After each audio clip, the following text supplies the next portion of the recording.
அரிசிக்கு 1/4 கப்பு பாசிப்பருப்பு, 1/4 கப்பு துவரம்பருப்பு போடணும். ஊற்றிடு.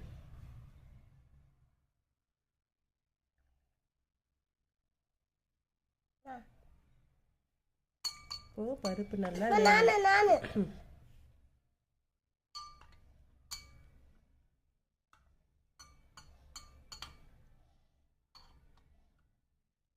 போடு, அது பிடிச்சிக்கோ.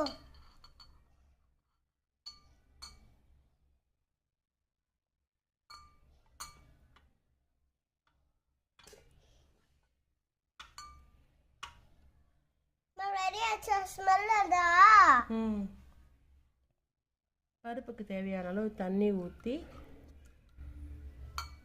மூடி வச்சுட்டு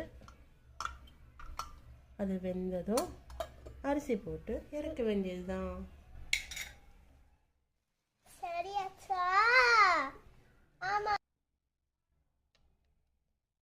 பருப்பு கொதிக்க ஆரம்பிச்சதும் இதில் இப்போ தேவையான அளவு உங்களுக்கு தேவையான காய்கறிகள் போட்டுக்கலாம். கேரட், பீன்ஸ், மாங்காய், முருங்கைக்காய், அவரைக்காய் எது வேணால் போட்டுக்கலாம். இன்றைக்கி நான் எதுவும் போடலை. உங்களுக்கு வேணும்னும் போது இந்த ஸ்டேஜில் உங்களுக்கு தேவையான காய்கறிகள் போட்டுக்கலாம். இப்போ நான் பருப்பு கொதிக்க ஆரம்பித்ததும் அரிசி போட்டு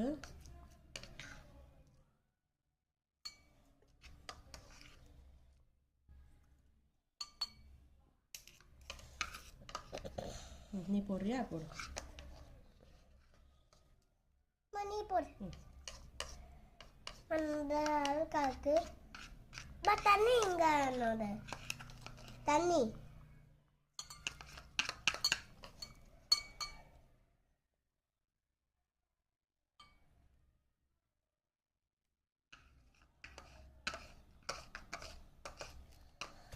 சூப்பரா இருக்கா?